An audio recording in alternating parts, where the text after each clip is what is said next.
The highway that cut through Birchwood Valley was a lonely place after midnight, a black ribbon winding through cornfields and shadow barns. Truckers sometimes swore they saw things out there, shapes in the fog, figures darting between fence lines. Most of the time, it was fatigue playing tricks. But on a rain-slick autumn night, Officer Daniel Mercer saw something that was no trick. Headlights burned across the Tulane Road, and there, standing square in the center, was a German shepherd. The animal refused to move. Its fur bristled, amber eyes locked on something Daniel couldn't yet see. If stories that blend suspense and raw human emotion grip you, consider subscribing for more. It helps me keep telling them for you. The wipers squealed against the glass as Daniel slowed his cruiser. Midnight rain hissed on the roof, and the hum of tires on wet asphalt filled the silence. Ahead, the shepherd didn't flinch. No collar, no tags. Just a ragged coat and an expression Daniel would later struggle to forget. Like the dog was warning him. "Easy, boy," Daniel muttered, easing the cruiser to the shoulder. He cut the siren lights, leaving only the muted wash of headlights. The dog barked once, deep and sharp, then trotted a few paces toward the guardrail. Stopped. Looked back. Waiting. Daniel frowned. His instinct told him to call animal control, but something about the way the animal moved, urgent, insistent, pulled at him. He stepped into the cold rain, hand brushing the holster on his hip out of habit. "What's out there?" The dog darted toward the embankment, then barked again, a clipped, impatient sound. Daniel followed. The ground was slick, weeds catching at his boots. Below the guardrail, the earth sloped steeply toward a drainage ditch. At first, he saw only tangled brush and rainwater shimmering in his flashlight beam. Then metal. A car. Upside down in the ditch, nose crumpled against the mud. Steam hissed from the wreckage. The windshield was a spiderweb of shattered glass. Daniel's pulse kicked hard. "Dispatch, this is Mercer," he said into his radio, voice taut. "I've got a rollover on Highway 14, just past mile marker 89. One vehicle, looks fresh. Send EMS now." Static crackled back. The shepherd whined low, circling the edge of the ditch. Daniel angled the beam inside the wreck. A woman slumped over the steering wheel, her face hidden by blood and hair. The airbag hadn't deployed. Beside her, in the passenger seat, something small shifted, a child's arm, weakly pushing against a crumpled door. Jesus!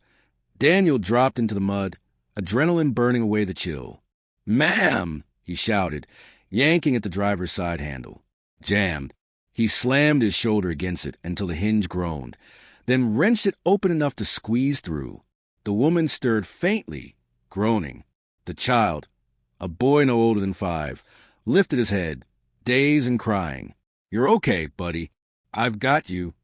Daniel pulled him free, cradling the small body against his chest. The boy clung to him, shivering.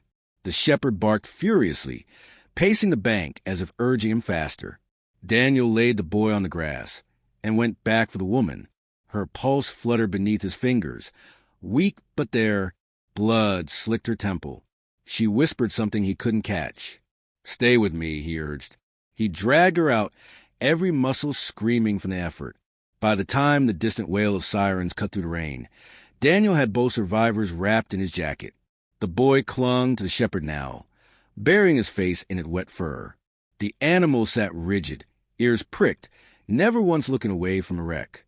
Something in its gaze unsettled Daniel. The dog wasn't watching the people. It was staring into the darkness of the trees beyond the ditch. As the paramedics swarmed in, Daniel crouched beside the shepherd. "What else is out there?" he whispered. The dog's ears twitched. Its body tensed. A low growl rumbled in its chest. And for the first time that night, Daniel felt that the car crash wasn't an accident at all. The rain tapered off near 2 in the morning, leaving Birchwood Valley shrouded in mist. Ambulance lights flickered against the wet cornfields, painting the husks in eerie blue and red. Daniel Mercer stood a few feet from the wreck, soaked to the bone, fatigue pressing on him like a weight. The paramedics worked quickly. The boy, Ethan, one of them said, was loaded into the ambulance, shivering under a thermal blanket. His mother, pale and slipping in and out of consciousness, followed. Daniel gave what details he could, though truthfully there weren't many. He'd been headed home, shift nearly over, when the shepherd blocked his path. If not for the dog, the wreck would have gone unseen until daylight. "You riding in?" one paramedic asked. Daniel shook his head. "I'll follow. Need to secure the scene." The shepherd still stood at the tree lean, for bristling, eyes locked on the darkness. Daniel crouched in front of it, water dripping from his uniform brim. "What's got you so spooked, huh?" The dog's growl vibrated low, steady. Daniel followed its gaze. Beyond the trees stretched the old Miller property. Hundreds of acres of scrub and pine left abandoned after the farm foreclosure. Kids dared each other to camp out there, swearing the place was haunted. Adults just muttered about how the Millers left town without explanation. Daniel rubbed a hand over his jaw. Accidents happen out here, sure, but the wreck's position nagged at him. The car had veered clean off the highway, no brake marks, like it had been forced. The shepherd barked once, sharp. "All right," Daniel muttered, rising. He keyed his radio. "Dispatch," Mercer again. "Victims en route. I'll do a quick sweep of the surrounding woods before heading back." "Copy that, Mercer. Be careful." He clipped the radio to his belt, reached for the heavy-duty flashlight, and started down the slope. The shepherd padded after him, silent but alert. The woods closed in quickly, branches dripping rainwater, fog hugging the underbrush. Every crunch of his boots seemed too loud. Daniel swept the beam left and right, catching glimpses of broken fencing, beer cans, the skeletal remains of a deer. The shepherd stayed just ahead, pausing, sniffing, moving on. At one point it froze, ears stiff, nose to the wind. Daniel whispered, "What is it?" The answer came in the form of sound, a faint metallic clink, like a chain shifting under weight. Then silence. He tightened his grip on the flashlight, the other hand brushing the holster at his hip. "Hello." His voice carried oddly in the mist. "This is Officer Mercer with Birchwood Sheriffs.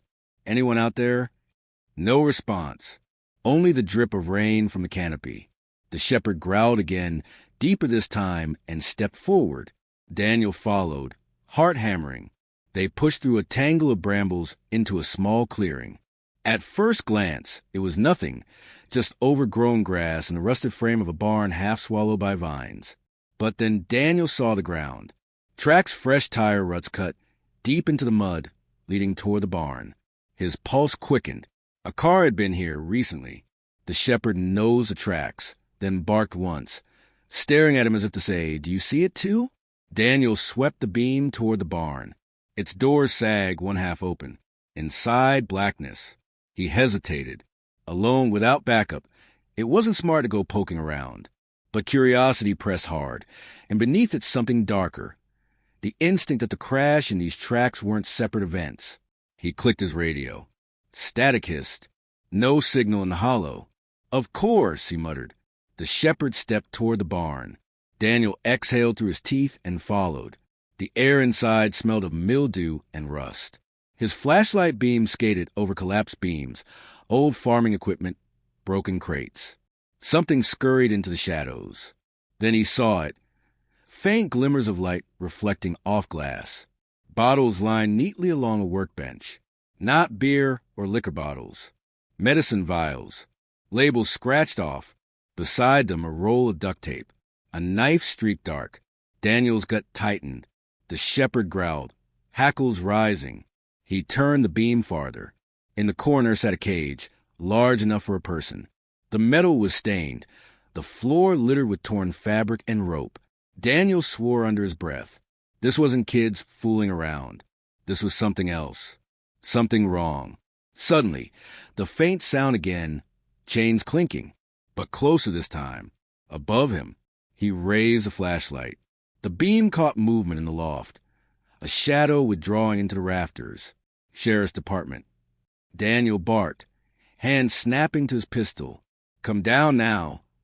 No answer. Only silence thick enough to suffocate. The shepherd lunged, barking furiously at the loft. Boards creaked as if under shifting weight. Then nothing. Whoever it was, they were gone. Daniel's nerves burned like live wires. He backed toward the door, never lowering his weapon. The the shepherd snarling at his side. When they reached the clearing, he sucked in a breath of cold air. The mist clung heavy, but the woods were silent again. Too silent. By the time Daniel returned to his cruiser, the wreck had been hauled out, EMTs long gone. The highway lay empty, stretching into darkness. The shepherd climbed onto the embankment and sat near his bumper, as though it belonged there. Daniel rubbed his face, wet hair plastered to his skull. His shift had been over hours ago, yet he couldn't shake the barn, the cage, the unseen figure in the rafters. He pulled out his phone, tried calling Sheriff Callahan. Straight to voicemail. Typical. Callahan liked to vanish after hours, often with a whiskey bottle for company. Daniel considered reporting the find to state police, but stopped himself. He didn't trust how Callahan might spin it. The sheriff had a way of burying things he didn't want exposed. The shepherd thumped its tail once, as if sensing his hesitation. "You're trouble, you know that?" Daniel muttered. Still, he opened the passenger door. "Get in." The dog jumped up without hesitation, shaking rainwater across the seat. As Daniel slid behind the wheel, the animal laid its head on his lap, eyes still fixed on the trees. Something told him the night's work wasn't done. He drove straight to Birchwood General. The hospital's emergency entrance glowed pale against the dark sky. Inside, fluorescent lights buzzed and antiseptic hung in the air. Nurses moved briskly, voices hushed. Daniel found Ethan in a curtained bay, clutching a stuffed bear someone had handed him. The boy's eyes were too big for his face, still glassy with shock. The shepherd trotted to his side, tail wagging gently, and Ethan buried his face in its fur. Daniel glanced at the boy's chart, then at the mother, Claire Weston, age 34. She was still unconscious, bandaged at the temple, IVs running into her arms. A doctor explained her injuries, concussion, cracked ribs, blood loss, but she would likely survive. Daniel nodded, but his mind stuck on the barn, the cage, the unseen figure. He left the room, leaned against the cool hallway wall, and dialed again. Voicemail. "Callahan," he said after the beep, voice low. "We've got a situation. Car wreck near mile marker 89. Victim stable. But I found something at the Miller property. Something bad. You need to see it. Call me." He hung up, jaw tight. When he returned to the boys' room, Ethan was awake, eyes following him carefully. Daniel crouched down. "You're safe now, kid. The doctors are taking care of your mom." The boy didn't answer. His small hand twisted in the shepherd's fur. Daniel softened his tone. "Can you tell me what happened on the road?" A long pause. Then, in a whisper, "They were following us." Daniel's chest tightened. "Who, Ethan?" The boy's lips trembled. "Men in a truck. Big lights. They pushed us." Daniel's stomach dropped. The shepherd lifted its head, ears pricked. And just like that, Daniel knew the crash wasn't an accident. It was a warning or a silencing. But silencing of what? He stared at the boy, then at the loyal dog beside him, and realized he'd stepped into something far bigger than a late-night wreck. Something rooted in the shadows of Birchwood Valley itself. Morning light bled pale across Birchwood Valley, turning the mist a bruised shade of violet. Daniel Mercer hadn't slept. He sat in the corner of the hospital room, boots muddy, uniform stiff with dried rain. The German shepherd dozed at his feet, but stirred every time the hallway creaked, as if waiting for something or someone. Claire Weston had woken briefly at dawn, long enough to rasp Daniel's name, though she shouldn't have known it. He'd introduced himself at the scene, yes, but the way she said it, urgent, desperate, gnawed at him. She drifted back under sedation before he could ask questions. Ethan remained curled on the bed beside her, the dog a solid sentinel between them and the world. When Sheriff Callahan finally appeared near 9 a.m., Daniel's gut clenched. Callahan's bulk filled the doorway, the smell of stale bourbon lingering under his aftershave. His eyes flicked from the boy to the mother to the dog, then settled on Daniel. "You look like hell," Callahan said, voice low and gravelly. "Busy night." Callahan grunted. "Heard about the wreck. You didn't mention the Miller property in your written report." Daniel's mouth went dry. "I left a message. Didn't want it going through dispatch until I talked to you direct." "Smart." Callahan's smile didn't reach his eyes. No need to stir up the state boys with ghost stories. Barn's been abandoned for years. You probably saw junk the Millers left behind. Daniel studied him carefully. It wasn't junk. There was a cage. Fresh tire tracks. Someone was up in the rafters when I went in. Callahan's jaw twitched. He stepped closer, lowering his voice. You're young, Mercer. Don't make the mistake of chasing shadows in a town like this. Let Highway Patrol handle the accident report and call it done. Sheriff. Drop it. Callahan's gaze hardened. That's an order. The shepherd's growl broke the silence. A low, vibrating sound that made the hairs on Daniel's arm stand on end. Ethan stirred awake, pressing closer to the dog. His small voice cut through the tension. That's him. Daniel turned sharply. What did you say? The boy's eyes filled with tears. He pointed at Callahan. He was with the men in the truck. The room froze. Daniel's pulse thundered in his ears. Callahan's face didn't change, not at first. Then something shifted, his expression shuddering, controlled. Kid's been through hell, Callahan said smoothly. Doesn't know what he's saying. But Daniel saw it now. The sheriff's too casual stance. The faint smudge of mud on his boots. The way he avoided looking at the boy. And the way the shepherd rose slowly to its feet. Hackles raised, eyes locked on Callahan with unflinching certainty. They ended up in the hallway, voices low but sharp. You're saying the sheriff of Birch would try to run a woman, and her kid off the road? Callahan hissed. Think about how crazy that sounds. Daniel's hand hovered near his belt, not on his weapon but close.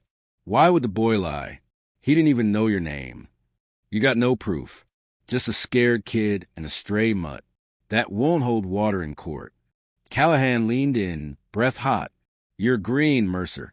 Don't put your career in the ground before it starts. Maybe I'm green, Daniel said evenly, but I'm not blind. That barn wasn't abandoned. Whoever you're covering for or working with, they left in a hurry.